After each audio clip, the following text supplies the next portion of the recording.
بسم اللہ الرحمن الرحیم۔ میرے محترم سامعین، جیسا کہ آپ کو علم ہے کہ ایام سیدہ چل رہے ہیں، ایام فاطمیہ چل رہے ہیں، جس میں ہماری ذمہ داریاں کیا ہیں۔ پہلی ذمہ داری یہ ہے کہ ایام فاطمیہ میں سیدہ کی سیرت، ان کی حیا، عبادت، اخلاق اور اثار کو اپنی زندگی میں لانا، اپنی زندگی میں شامل کرنا، یہ ہے پہلی ذمہ داری۔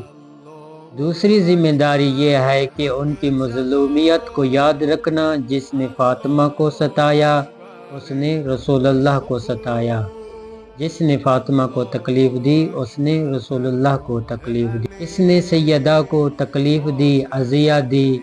یہ ہماری ذمہ داری ہے کہ لوگوں تک پہنچانا ہے یہ پیغام، اس نے فاطمہ کو اذیت دی۔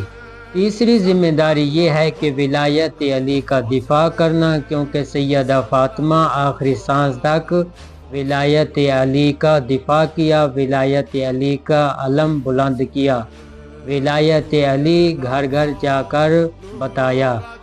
یہ ہے ہماری ذمہ داری۔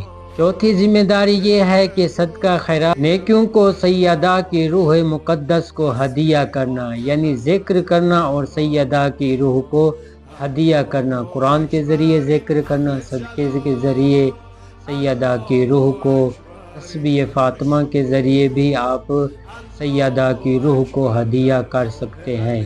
یہ ہے چوتھی ذمہ داری۔ پانچویں اور آخری سیرت یہ ہے کہ اپنی نسلوں کو سیرت زہرا سلام اللہ علیہا سکھانا۔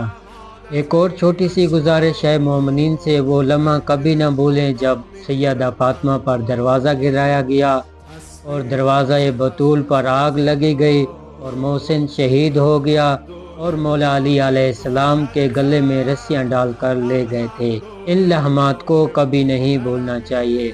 دعائے خداوند عالم مجھے اور آپ سب کو سیرت سیدہ فاطمہ پر چلنے کی توفیق عطا فرمائے، زمانہ علیہ السلام کا جلد ظہور فرمائے۔